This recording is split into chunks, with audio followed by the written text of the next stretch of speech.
पाकिस्तान के रिलेशंस की बात करें, नेबर कंट्री हो या इंटरनेशनल लेवल पे कोई भी कंट्री हो, आपको लगता है कि कोई, अगर मैं पूछूं 2-3 कंट्रीज ऐसे बता दें जिनके साथ रिलेशन हमारे बेहतरी की तरफ जा रहे हैं, यानी कि मजीद बेहतर से बेहतरीन की तरफ जा रहे हैं? बेहतरी की तरफ तो इस वक्त किसी के पास भी नहीं है, क्योंकि हम जब गैर ममालिक में जाके कह देते हैं कि हम आप समझेंगे कि हम भीख मांगने आए हैं, लेकिन हम भीख मांगने आए नहीं। हमारे वेलकम फ्रेंड। तो आज का जो हमारा डिस्कशन है वो पाकिस्तानी पब्लिक को और पाकिस्तान को लेकर है बेसिकली। और वहाँ पे ये डिस्कशन है कि भाई पाकिस्तान की जो पॉलिटिक्स है उसने कभी उनकी इकोनॉमी को इम्प्रूव करने के लिए सोचा ही नहीं। इतना ज़्यादा करप्शन, इतना ज़्यादा सेल्फिशनेस कि कभी किसी ने अपना टर्म पूरा ही नहीं किया। इतने सालों में हर प्राइम मिनिस्टर उनका ज़्यादा से ज़्यादा 4 साल 3.5 साल रहा है। उसके बाद में वो पीछे वाले जो पॉलिटिशियंस होते हैं, जो अपोजिशन में होते हैं, वो उसकी टांग खींच लेते हैं और उसको उतार देते हैं।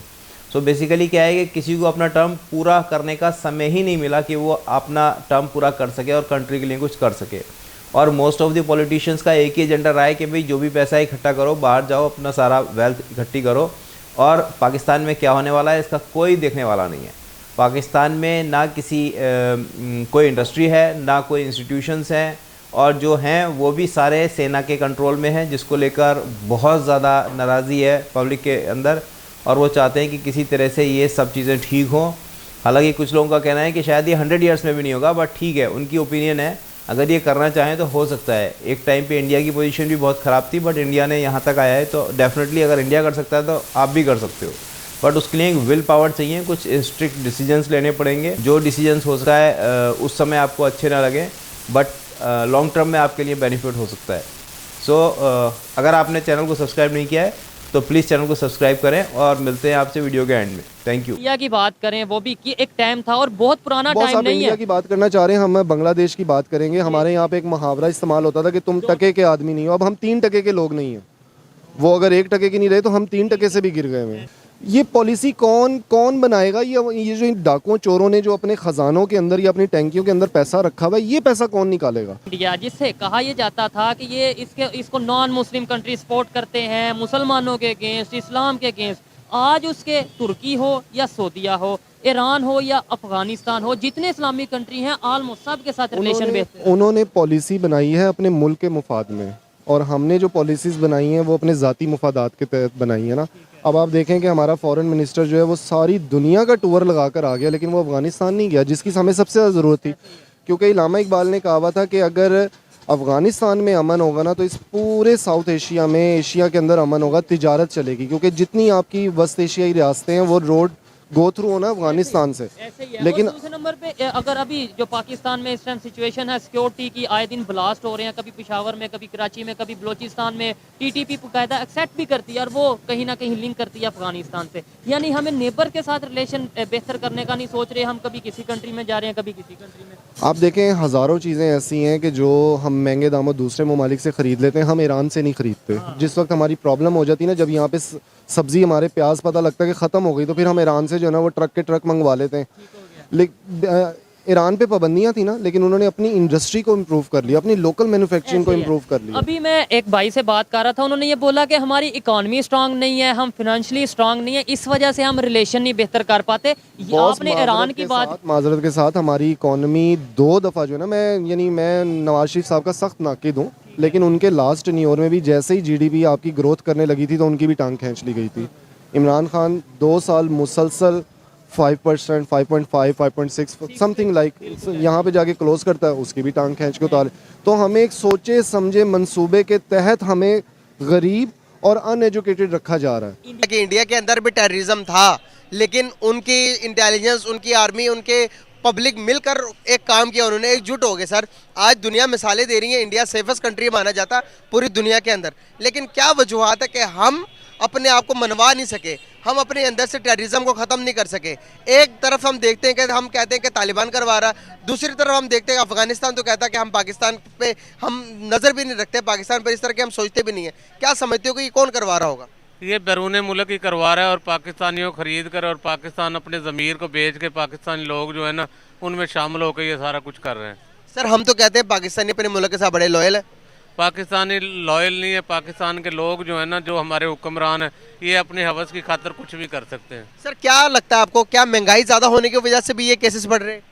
महंगाई तो देखे अल्लाह ही हाफिज है, तो गरीब ही होता जा रहा है और अमीर के लिए तो कोई मसला ही नहीं, वो तो दिन ब दिन अमीर होता जा रहा है। रिसेंटली सऊदीया के एम्बेसडर जो कि इंडिया के लिए अपॉइंट हैं, उन्होंने बड़ी स्टेटमेंट दी है जिसमें उन्होंने ये बोला है कि इंडिया इज आवर फ्रेंड और हम चाहते हैं कि इन फ्यूचर इंडिया के साथ हाई लेवल रिलेशन बिल्ड किए जाएं। इसी तरह की स्टेटमेंट तुर्की के एम्बेसडर भी दे चुके हैं। पाकिस्तानी पब्लिक से बात करेंगे कि क्या वजह है इंडिया के रिलेशन तमाम कंट्रीज के साथ, चाहे वो इस्लामिक कंट्री हो नॉन इस्लामिक कंट्री हो, दिन ब दिन बेहतर से बेहतरीन होते जा रहे हैं, जबकि पाकिस्तान अफगानिस्तान के साथ ही अपने रिलेशन बेहतर नहीं कर पा रहा, ईरान के साथ अपने रिलेशन नहीं बेहतर कर पा रहा, या नेबर कंट्रीज के साथ ही रिलेशन बेहतर क्यों नहीं कर पा रहा। पाकिस्तानी पब्लिक इस हवाले से क्या राय रखती है, स्टूडेंट्स इस हवाले से क्या राय रखते हैं, जानेंगे इस वीडियो में। और जो मेरे एस्टेब्लिशमेंट की वजह से हमारे कुछ उनका भी रोजी रोटी लगी हुई है, ठीक है, तो होने तो चाहिए। बड़ी इकॉनमी है, बड़ी मार्केट है, उसकी वजह से हमें बड़ा एज मिलेगा। ठीक है, नंबर पे नेबर भी है।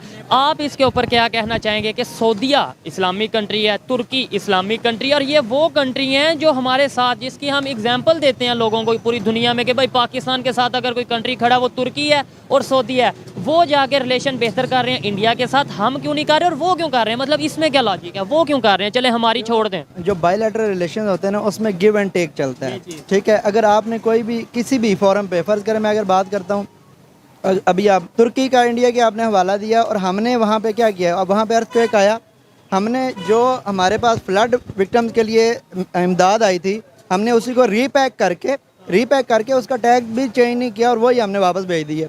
अब उससे क्या इम्पैक्ट आया हमारे पास, उधर से फॉरेन मिनिस्ट्री की उनकी स्टेटमेंट आती है कि ये आप लोगों ने क्या किया है।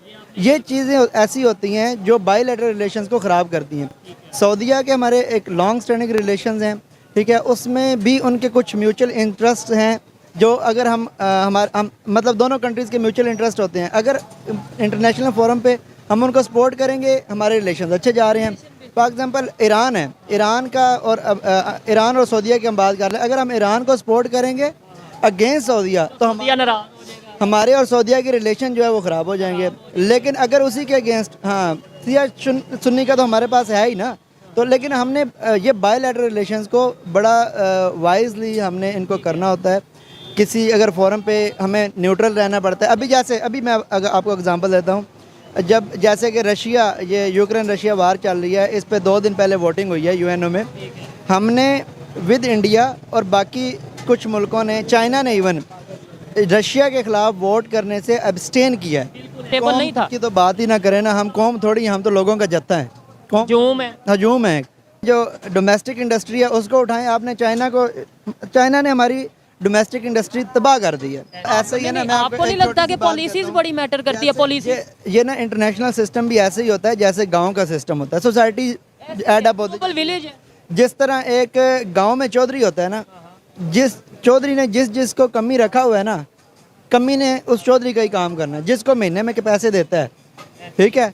तो ये सीन है। तो अगर हम पैसे कहीं और से लें और काम किसी और का करें, कि हमने अपनी मर्जी से रिलेशन रखने हैं, तो अभी जो है मेरे ख्याल में हमारी बहस बनती ही, मतलब कंपैरिजन नहीं बनता 5वीं बड़ी इकॉनमी, तीसरी बड़ी इकॉनमी से, या फिर यूरोपियन इकॉनमी। कंपैरिजन तो हम कर ही नहीं रहे, ये मैं बड़ी दफ़ा क्लियर कर चुका हूँ कि कंपैरिजन ही सीखने की ज़रूरत है। हम बचपन में थे या स्कूल लेवल पे थे, हमें ये बताया जाता था इंडिया में गुर्बत बहुत है, वहाँ पे वॉशरूम नहीं है, वहाँ पे लोग झोंपड़ियों में सोते हैं। आज उन्हीं लोगों के लिए हम कह रहे हैं, उनके साथ तो कंपैरिजन बनता नहीं। ये बात कर रहे हैं, वो जाहिर बात है, इंडिया की बात तो अब बहुत आगे चली गई, लेकिन मैं उनकी फॉरेन पॉलिसीज की बात करने वाला था। उनके जो फॉरेन मिनिस्टर सर, उनका फॉरेन मिनिस्टर पूरे इंटरनेशनल दुनिया में खड़े होकर कहता है कि इंडिया के मुफादात के लिए हमें किसी से पूछना नहीं पड़ेगा। वो यूक्रेन की जंग के अंदर वो न्यूट्रल रह गए, जबकि हमारी यहाँ पे एक नेशनल पॉलिसी बनी कि हम इसकी मजम्मत नहीं करेंगे, लेकिन हमारे एक साहिब हैसियत, साहिब इक़्तिदार लोग थे, उन्होंने मुखालफत की, उसकी रशिया की मुखालफत की, जिसकी वजह से हम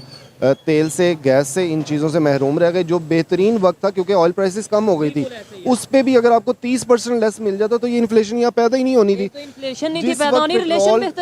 150 रुपए का था, तब हमें 70 रुपए का मिलना था, और 120-30 रुपए बैरल जो है ना वो डॉलर पे पहुंचा हुआ था। तो आज जब वो 80-82 रुपए पे पहुंचा हुआ है, हम 250 रुपए लेने पे मजबूर हैं। इसका जिम्मेदार कौन है? ये 22 करोड़ आवाम जो खते गुर्बत से नीचे पहुंच गई, इसका जिम्मेदार कौन है? किसके हाथों पे हम अपना खून तलाश करें? अब आपने पहले बात की थी मेरे बिजनेस से रिलेटेड ना, मोबाइल इंडस्ट्री जो है, जो व्हीकल ऑटोमोबाइल इंडस्ट्री जो है वो बिल्कुल बर्बाद हो गई है। वैसे माजरत के साथ पाकिस्तान में ऑटोमोबाइल इंडस्ट्री है ही कहाँ है? सारी गाड़ियाँ जिधर जिधर भी देख लें पाकिस्तान में गाड़ी, वो तो किसी बाहर की कंपनी की है, मल्टीनेशनल कंपनी की। पाकिस्तान की तो कोई कंपनी है ही नहीं। श्योर आपने पूरी वीडियो देखी होगी और आपने एंजॉय भी किया होगा। सो आपको पता है कि पाकिस्तान की क्या हालत है, और इसी तरह की और वीडियो देखने के लिए चैनल को सब्सक्राइब करें और बेल आइकन प्रेस करें ताकि हर वीडियो आपको टाइमली मिलती रहे। हम इसके अलावा भी और कई टॉपिक्स पर वीडियो बना रहे हैं। सो ठीक है, आप सब्सक्राइब करें और आगे जो भी वीडियो आती है उनको आप देखें और एंजॉय करें। Thank you very much for your time. Bye.